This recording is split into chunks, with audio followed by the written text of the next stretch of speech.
When should we use power purchase agreements? This is the next question we need to address. So we've talked about the value of PPAs in allocating risk and in helping get financing for power plants. We might want to consider what circumstances a PPA might be preferred to some other mechanism like exchange trading of electricity. And to think about this, we want to think about the risk associated with a given investment. A given investment is riskier the longer its term because there's so much that's so speculative about the future: fuel prices, electricity demand, etc. So if you think about where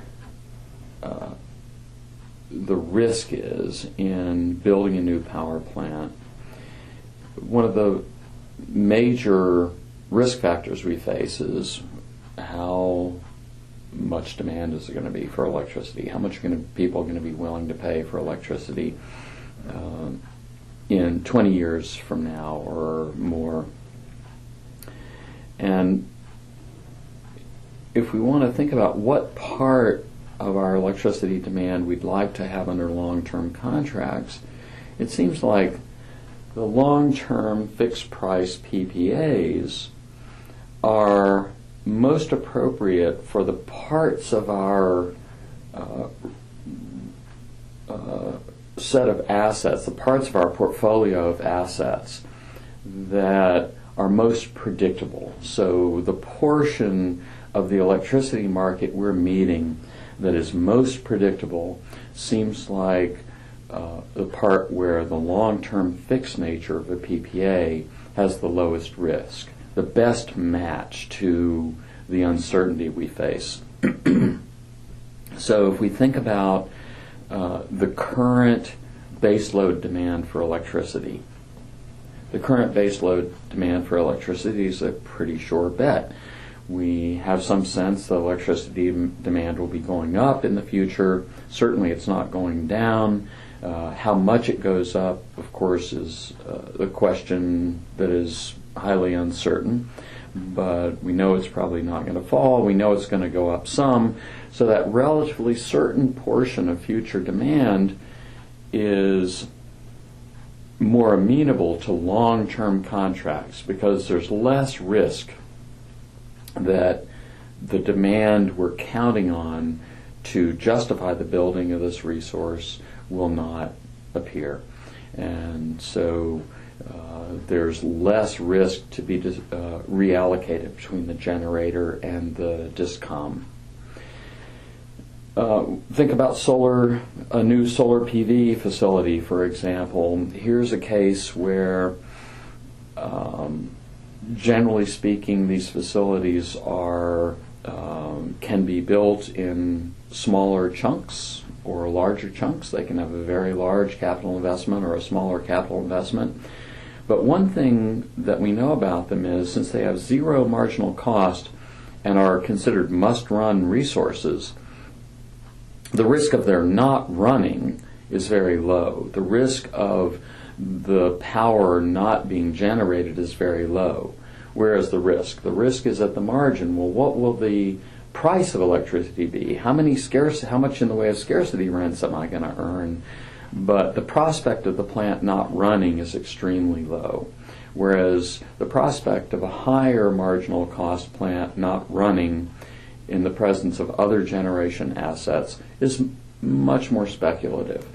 So here's a case, again, where the risk of writing a longer-term PPA seems relatively low.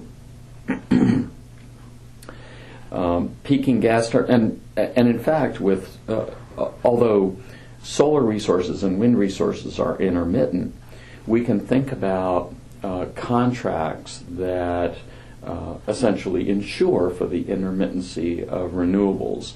And in fact, this is some of the newer financial instruments in renewables finance include an insurance element that matches the output of renewables to other sources of energy that are not so correlated with the renewables, and matching those together provides a form of insurance, so that when the renewable is generating extra power, it can have its value. When it's generating less power than expected, there are other resources that are expected to make up the difference, and that there is a way of contracting for these resources in a way that smooths that risk out. Peaking gas turbines, on the other hand, have much more risk associated with them. Why? Because it depends on the margin of growth. It depends on how fast electricity demand is growing. It depends on how often we're going to be at the very high cost part of the merit order stack. And that depends on weather, it depends on electricity demand growth, it depends on what other peakers, what other units the firms build.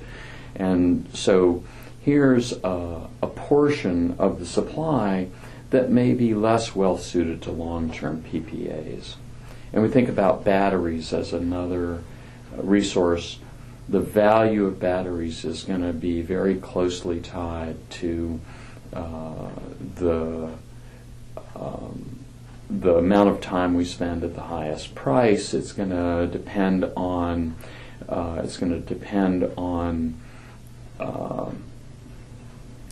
how far we go up the merit order stack and how much time we spend there.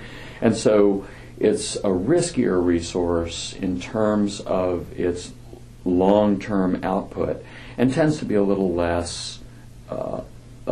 It tends to be a little less likely that this would be that a long-term power purchase agreement of some sort would be appropriate for something like a gas turbine or batteries.